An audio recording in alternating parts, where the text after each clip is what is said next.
Och varmt välkommen hit, Malin Byström. Tack. Så roligt att ha dig här i huset igen och så roligt att vi fick till Tosca. Mot alla odds får man väl lov att säga. Ja, otroligt. Det hängde på en liten skör tråd. Ja. Jätteroligt. Ja.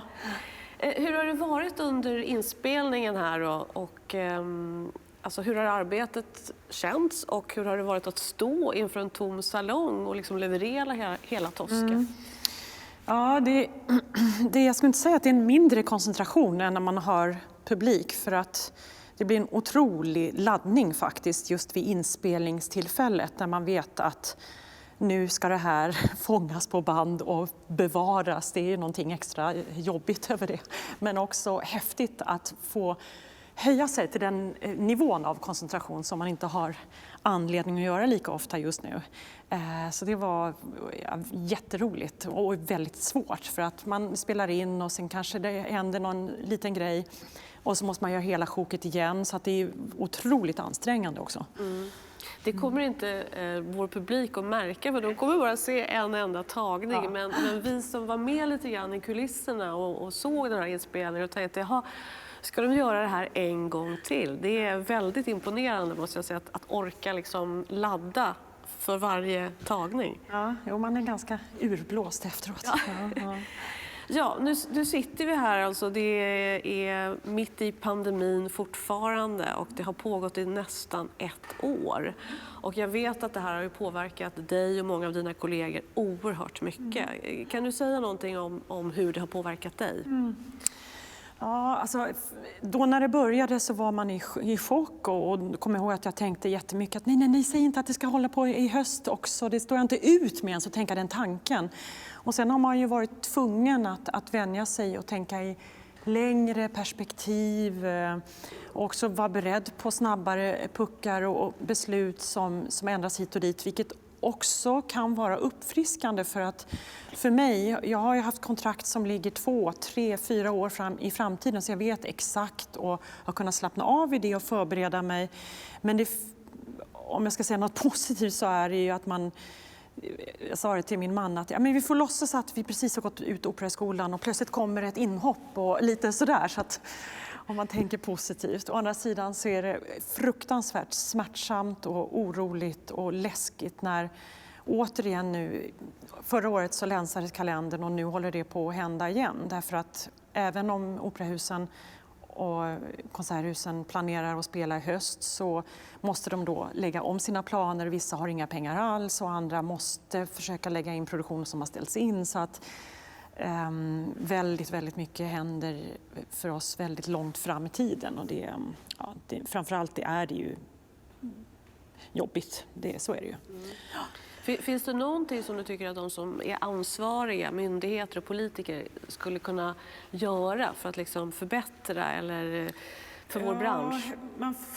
Man skulle väl försöka se över hur man kan ge oss någon trygghet, och då behöver ju inte det vara de största summorna, men att det känns ibland lite godtyckligt kanske, de här stipendierna man kan söka.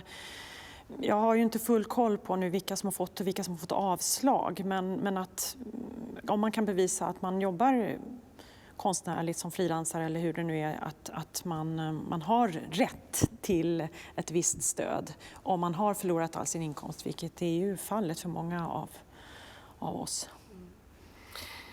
Ja, men det är bara att kämpa vidare, eller hur? Och om man tittar lite grann bakåt nu, om man ser på allting du har gjort fram till nu, så är det så oerhört imponerande. Vilken karriär du har haft, Malin. Alltså det är ganska fascinerande när man liksom börjar leta här och titta liksom. Om vi börjar liksom i närtid så kan man ju säga då att 2018 så fick du den här utmärkelsen International Opera Awards, som är som en slags operakonstens Oscar. Bästa kvinnliga sångerska bland 100 finalister. Wow, eller hur? Och sen då alla roller som du har gjort. Du har sjungit på Royal Opera House, Metropolitan, Teatro Real i Madrid. Du har ju varit på de här sommarfestivalerna, Aix-en-Provence, Salzburg.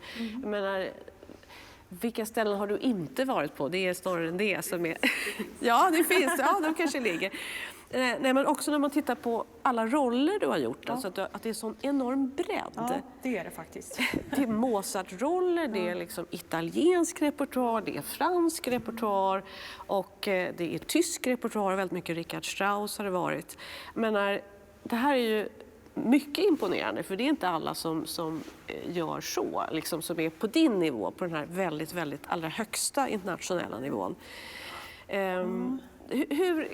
Kan du säga någonting om hur du tänker här, liksom den här bredden du har? Ja, för det första så passar ju det min hunger och min lust helt enkelt att få ha kvar. Framförallt känns det som att jag värnar om att få ha kvar det italienska. För det är väldigt lätt hänt för en skandinavisk sångare, det här säger jag ganska ofta, att man blir liksom, det är Strauss och Wagner, Mozart.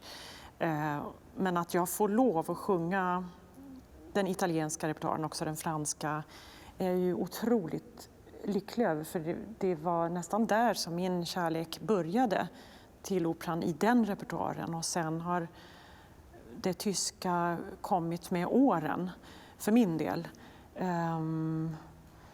Sen tror jag att jag har byggt min teknik väldigt långsamt. Jag hade det var inte självklart vad jag skulle sjunga någonsin i början heller. Det var inte liksom Mozart, absolut. Men det gjorde att jag har jobbat väldigt hårt med min teknik. Och det lönar sig nu, känner jag. Att jag har en ganska solid grund som gör det möjligt att hoppa mellan stilarna med viss tid emellan och sådär. Man ska inte vara helt oförsiktig, men mestadels så gör det något gott för mig och för min röst. Så det är roligt. Så att hoppa från till exempel Richard Strauss till då mer bel canto-repertoar, hur fungerar det då liksom för rösten? Men det kräver lite tid emellan, det gör det absolut. Richard Strauss det är väldigt orkesterbaserat, man är en del av orkestern och det är många av rollerna ett rätt så tjock orkester, verkligen inte alla, men så man sjunger på ett visst sätt. Och sen måste man jobba med mycket mer flexibilitet i viss italiensk repertoar. Vad är det som får dig att tacka ja till en roll? Har du liksom en sån här strategisk plan? Eller? Nej, det är också väldigt lustbaserat. Om det också är människor som jag gärna vill jobba med, scener jag gärna vill jobba på. Det ska vara roligt att åka dit, ja. Så, absolut så. Sen försöker jag vara lite strategisk, att är det här en roll som för det är ett stort arbete varje gång man lär sig en roll, så är det ju. Så att jag försöker tänka, kan jag använda den här rollen? Absolut tänker jag så också. Att kan jag ha den här i min repertoar ett tag? Och det är ju väldigt trevligt om man kan det. Samtidigt är det imponerande att se att du har också ibland valt roller som inte är så väldigt vanliga. Som till exempel Wilhelm Tell, vad är det den rollen heter? Matilde. Ja, men där var det ju så att de frågade från Santa Cecilia i Rom och det var Antonio Pappano. Och det är en otrolig roll som också passar mig i ett visst ytterläge av min kapacitet verkligen. Men den passar ju ändå mig väldigt bra. Så att där var det sådana omständigheter, det var inte vem som helst som frågade. Nej. Tosca nu då, jag menar det är ju en rätt maffig roll och den är ju jättekänd, eller hur? Det är så många som vet precis hur de tycker. Ja, ikonisk sopranroll. Om vi skulle prata lite grann om det här då, liksom vad är det för typ av roll? Vad kräver den av dig som sångerska, både musikaliskt och dramatiskt? Då är det ju så att alla, eller väldigt många, har en uppfattning om vem hon är. Och det kan vara väldigt härligt att med tiden verkligen fråga sig själv och bilda sig sin egen uppfattning och våga ha sin egen uppfattning och vad är närmast mig och vad jag kan uttrycka. Är det de stora diva-gesterna eller är det svartsjukan eller är det den förälskade? Det kan ju vara alltihopa, men man kan ju välja att tro mer på vissa delar av henne kanske. För vissa är hon liksom divan som till och med är lite överdriven och lite tillgjord och för andra så kanske man ser att hon är den här otroliga förälskelsen i Cavaradossi som driver henne. Och inte att förglömma hennes förhållande till Gud och hur viktigt det är för henne. Det där är väldigt intressant, för det är inte alltid det kommer fram i all regi. Men det är en nyckel till den där rollen. Och det kommer fram väldigt, väldigt tidigt, precis i början. Och i arian så vänder hon sig direkt i ett samtal med Gud, helt enkelt. Mm. Ja. Men Puccini då, hur skriver han för rösten? Ja, alltså, det är ju så himla häftigt, för att jag har ju inte sjungit mycket Puccini. Nej. Jag har sjungit Mosetta för ganska länge sedan. Och sen har det inte blivit någon Mimi. Nej. Som för många är logiskt en av de första. Ingen Butterfly heller, utan det blev Tosca. Och då kunde jag absolut inte, jag tvekade inte en sekund, jag testade inte, kollade inte, utan ja, klart jag ska sjunga Tosca när jag fick förfrågan. Och sen har det visat sig att det känns underbart.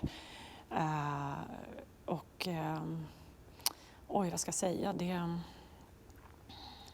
ganska förlösande att sjunga Tosca. Ja. Ja. När man som lyssnare så är det så uppenbart att han skriver fantastiskt kantilenor och melodiskt. Det är ju bara fantastiska, underbara melodier. Men jag tänker i en opera så här, hur han bygger upp rollen för dig då. Hur han har han tänkt igenom det, eller är det väldigt krävande, så här, jobbigt? Eller? Det är en ganska så lyrisk scen ju, den första scenen med Cavaradossi. Och sen blir det direkt allvarligare med Scarpia, och andra akten är ju enormt dramatisk på alla sätt. Ja. Ja, sen har du att göra även i sista akten ju. Ja. Ja. Ja. Har du någon favoritdel? Oj, ja, det är ju jättesvårt. Jag gillar faktiskt sista akten väldigt mycket, men kanske för man är så lättad. Ja. Det är olika dagar, vilken form man är i kanske, som avgör. Ja, jag förstår. Om vi ska titta lite grann på framtiden då. Hur ser det ut framöver? Vad har du för roller? Jag menar, nu är det den här situationen, men du har ju lång framförhållning. Så att, vad ser du framför dig? Ja, jag kommer att sjunga mer Tosca. Jag kommer att sjunga Fanciulla. Just det.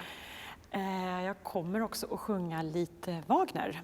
Det blir Tannhäuser, Elisabeth och Elsa Lohengrin som jag ska lära mig, båda två. Vad kul. För det känns som att det var det som fattades när man tittade i din jätteimponerade rollista. Det finns ingen Wagner här. Men... Jag skulle ha sjungit Senta just nu, kan jag ju säga, i London. Så, ja, men den får vi se om när den kommer. Men ja, de tjejerna vad kul. Kommer. Ja. Och även en tjeckisk roll till. Just du gjorde Jennifer här för några år sedan. Ja, vilket är en av mina absoluta älsklingsroller verkligen. Ja.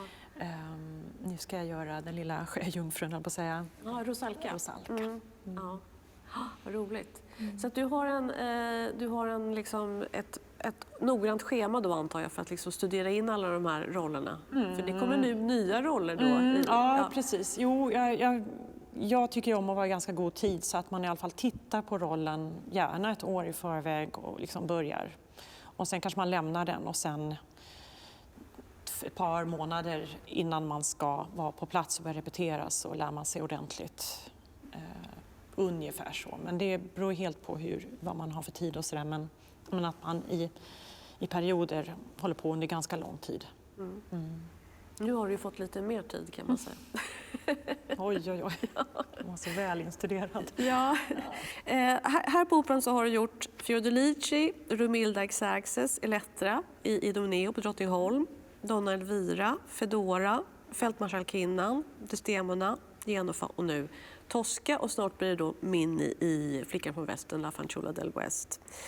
Vilken är nästa drömroll på Kungliga Operan? Det har inte gjorts någon Rosalka här på länge. Ja, vad bra. Då hoppas vi att vår nuvarande operachef och kommande operachef lyssnar på det här. Tack så jättemycket, Malin Byström, för att du kom hit. Tack.